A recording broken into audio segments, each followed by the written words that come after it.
కర్కాటకం వారికి కనుక చూసుకున్నట్లయితే మీకు రాశిలోనే రవి గురువులు కలిసి ఉంటున్నారు. ఎప్పుడైతే ఈ గురువు 6, 9 అధిపతి అయి 9వ స్థానంలో మీకు శని ఉంటూ ధనస్థానంలో కేతు ఉన్నాడు. అయితే జీవాత్మ సంయోగము అంటారు ఈ రవి గురువులు గనక కలిసి ఉన్నట్లయితే రాశిలో. మరియు దీంతో పాటు ఈ జీవాత్మ సంయోగం ఒక ఎత్తు అయితే, రెండవది గురుమౌఢ్యమి. మరి ఈ గురుమౌఢ్యమి జరుగుతున్నందుకు, ఈ జీవాత్మ సంయోగం కలిగినందుకు, అదేవిధంగా మీ పర్సనల్ చార్ట్లో ఏదైనా ఒక గ్రహం రవికి 8 డిగ్రీ లోపల ఉంటే దాన్ని కంబస్ట్ అంటారు. అస్తంగత్వ దోషము అంటాం తెలుగులో. అయితే ఇలా గనక ఉన్నట్లయితే మీరు ఏం చేసుకోవాలి, ఇటువంటి విషయాలు జాగ్రత్తగా ఉండాలి. ఎప్పుడైనా సరే రవి గనక మీకు దగ్గర డిగ్రీలో ఏదైనా గ్రహంతో దగ్గర డిగ్రీలో ఉన్నప్పుడు సూర్య నమస్కారాలు చేసుకోవడము, రవిగ్రహానికి జపం చేసుకోవడం, ఇవే చాలా ముఖ్యమైనటువంటివి. అయితే ఈ యొక్క విషయాలు చెప్తుంది నేనైనప్పటికీ చెప్పిస్తుంది సాక్షాత్ లలితా అమ్మవారిగా భావిస్తూ, ఆ లలితాంబిక అమ్మవారి యొక్క అనుగ్రహం మీకు పరిపూర్ణంగా కలగాలని మనస్ఫూర్తిగా కోరుకుంటూ, ఇక్కడ ఈ రాశిలో ఉన్నందుకు ఏంటంటే కొంచెం హెల్త్ మీద చూసుకోవాలి.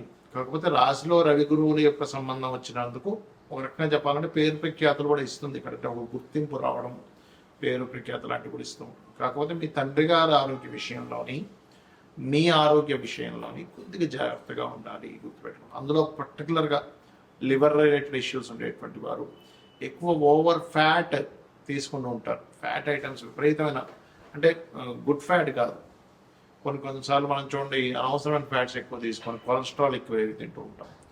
అటువంటి విషయాల్లో కాస్త జాగ్రత్త వహించాలి. ఎవరికైనా అప్పులు ఇవ్వడం, తీసుకోవడం, బ్యాంక్ రిలేటెడ్ వర్క్స్ సంబంధించినవి, ఇటువంటి విషయాలు నెగ్లిజెన్సీ చేయకుండా చాలా త్వరగా మీరు పనులు ముగించుకోండి.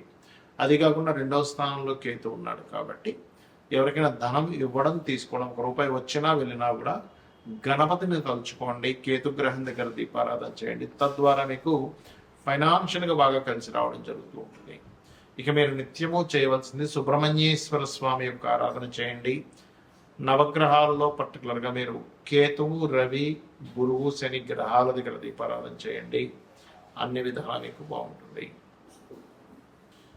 ఇక్కడ ఈ గోచారంలో రవి 8 డిగ్రీస్ లోపల కనుక ఏదైనా గ్రహంలోకి వస్తే ఆ గ్రహాన్ని హస్తగతం చేసుకుంటాడు. ఎక్సెప్ట్ రాహు, కేతు ఆర్ బుధుడు కూడా కొంతవరకు ఎగ్జంప్షన్స్ ఉంటాయి. ఎందుకంటే బుద్ధికారుడు బుధుడు ఎందుకు కనెక్ట్ అవ్వడం, అంత అస్తంగత్వ దోషంలోకి వెళ్ళిపోలేడు రవితో. మిగతా గ్రహాలన్నీ కూడా అస్తంగత్వ దోషంలోకి వెళ్తాయి. ఒకవేళ మీ జన్మజాతకంలో కనుక ఈ గ్రహస్థితి అస్తంగత్వ దోషంలోకి వెళ్ళినట్లయితే ఒక ఫలితాలు వస్తాయి. గోచారంలో సహజంగా ఇప్పుడు దీన్ని మౌఢ్యమి అని కూడా అంటూ ఉంటారు. మౌఢ్యమి సమయంలో ఏంటంటే గృహ ప్రవేశాలు, గృహ నిర్మాణాలు, వివాహాలు, లేకపోతే ఏదైనా కొత్తగా ఏదైనా పని, ఒక ఆఫీస్ పెడుతున్నాం, ఇటువంటివి చెయ్యరు సర్వసాధారణంగా. ఇంకా రెగ్యులర్గా పాటించేటువంటి, ఇప్పుడు రెగ్యులర్గా జాబ్ మారాలి, దానికి మౌఢ్యమితో సంబంధం లేదు, గుర్తుపెట్టుకోండి. కాబట్టి ఆల్రెడీ కన్స్ట్రక్షన్ నడుస్తున్నప్పుడు మీరు మధ్యలో మౌఢ్యమే నడుస్తుంది కదా అని ఆపాల్సిన పని లేదు. సో ఇవి ప్రధానంగా గుర్తుపెట్టుకోండి. అయితే ఈ మౌఢ్యమే యొక్క ప్రభావం తగ్గడానికి అందరూ కూడా సూర్య నమస్కారాలు చేసుకోవడం మంచిది. అయితే ఇక్కడ మీ పర్సనల్ చార్ట్లో కనుక మిగతా గ్రహాలు ఏవైనా మౌఢ్యమి దోషంలో ఉంటే ఏమిటి? సర్వసాధారణంగా మౌఢ్యమి దోషంలో మొట్టమొదటిగా మనం చూసుకుంటే చంద్రుడు అమావాస్య సమయంలో రవికి దగ్గరగా ఉంటాడు. అమావాస్యకి దగ్గరలో పుట్టినటువంటి వారు ఎవరైనా సరే స్వయం పాకం మీరు ప్రతి అమావాస్యకి పెద్దల కోసం, పితృదేవతల కోసం ఎంత స్వయం పాకం ఇస్తుంటే మీ లైఫ్ అంత బ్రైట్గా తయారవుతుంది. మానసిక రుగ్మతలు కూడా తగ్గుతాయి. ఎందుకంటే చంద్రమా మనసోజాత అంటారు కాబట్టి చంద్రుడికి సంబంధించినటువంటి ఆ బలం అనేటువంటిది పెరగడం జరుగుతుంది. ఇక రెండవది, కొన్నిసార్లు కుజుడు చాలా క్లోజ్ కంజంక్షన్లో ఉంటాడు. అయితే కుజుడు రవి కలిసి ఉన్నప్పుడు ఏంటంటే సర్వసాధారణ కొంచెం హైపర్గా ఉండడం, మనుషులు ఇట్లాంటివి జరుగుతూ ఉంటాయి. కాకపోతే ఈ కుజుడు ఎవరికైనా రవికి చాలా దగ్గర డిగ్రీల్లో 8 డిగ్రీల లోపల కనుక ఉన్నట్లయితే మీరు ఏదైనా పొలాలు కానీ, స్థలాలు కానీ, ఏదైనా మిషనరీస్ కానీ కొనుగోలు చేసేటప్పుడు కొంచెం ఆ రవి మహాదశలు కానీ, కుజుడు మహాదశలు కానీ, రవి కుజ అంతర్దశలు కానీ జరిగేటప్పుడు ఎట్టి పరిస్థితుల్లో తీసుకోకూడదు. అందులో ప్రత్యేకంగా మీకు ఇది 4వ భావ సంబంధం వస్తే మరిది జాగ్రత్తగా ఉండాలి. ఎందుకంటే 4వ భావంలో ఏదైనా గ్రహం కంబస్ట్ అయినా కూడా ఆ పర్టికులర్ మహాదశలు, అంతర్దశలు వచ్చేటప్పుడు ప్రాపర్టీస్ తీసుకోవడము. అయితే ఇక్కడ గ్రహం బట్టి కూడా ఉంటుంది. ఇప్పుడు చతుర్థ స్థానంలో బుధుడు కంబస్ట్ అయ్యాడు, అంటే బుధుడు పెద్దగా కవ్వడని చెప్పాను. శుక్రుడు అయ్యాడు ఉదాహరణకి, అప్పుడు గృహ నిర్మాణం చేస్తున్నాం, లేదా ఫ్యాషన్ రిలేటెడ్ సంబంధించింది ఏదైనా మీరు కోర్స్ చేస్తున్నారు, అది అప్పుడు ఇబ్బంది అనమాట. ఆ రకంగా ఒక్కొక్క గ్రహం కనుక చూసుకున్నట్లయితే బుధుడైతే ఎలాగో అవ్వడం చెప్పుకున్నాము. గురువు కనుక కంబస్ట్ అయ్యాడు ఎవరికైనా, అప్పుడు అది పర్టికులర్గా పంచమ స్థానంలో కంబస్ట్ అయ్యాడు. ఆ టైంలో మీరు ఐవీఐలు ఐఓఐలు ఐవీఎఫ్లు ఇలాంటివి చేయించుకుంటున్నారు, సంతానం కలగకపోతే చేయించుకుని ఉంటారు చాలామంది. సో అలాంటివి మీకు మహాదశ అంతర్దశ అంటే రవి అంతర్దశ లేదా రవి మహాదశ, గురు అంతర్దశ గురు మహాదశలు నడిచేటప్పుడు ఏమవుతుందంటే సంతానం విషయంలో మీరు వెచ్చించినటువంటి మనీ కానివ్వండి, పడినటువంటి శ్రమ కానివ్వండి, పాపం అక్కడ ఫ్రూట్ఫుల్ అవ్వకుండా ఉంటుంది. సో గురువు కనుక ఇలా అయినప్పుడు మంత్ర సాధన చేసేవాళ్ళు, ఇంకొంతమంది పాపం గురువు కంపస్లో ఉన్నప్పుడు తెలియక ఆ పర్టికులర్ టైంలో ఉపనయనాది సంస్కారాలు కూడా చేస్తూ ఉంటారు. పర్టికులర్గా ఈ యొక్క గురువు మౌఢ్యంలో ఉన్నప్పుడు ఉపనయనాది సంస్కారాలు కూడా చెయ్యరు, ఎందుకంటే గురువు యొక్క దృష్టి భూమి మీద రవి యొక్క అస్తంగత్వ దోషం మౌఢ్యమి దోషం వల్ల పడట్లేదు, ఆ కిరణాలు పడనప్పుడు అది వేస్ట్ అవుతుంది.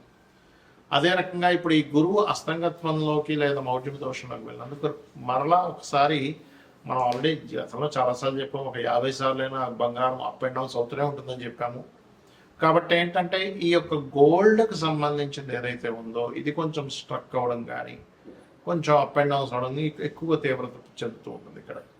ఇక బాగా తగ్గడం లేదా బాగా పెరగడం లాంటివి కూడా జరుగుతాయి ఈ అస్తంగత్వ దోషం వల్ల.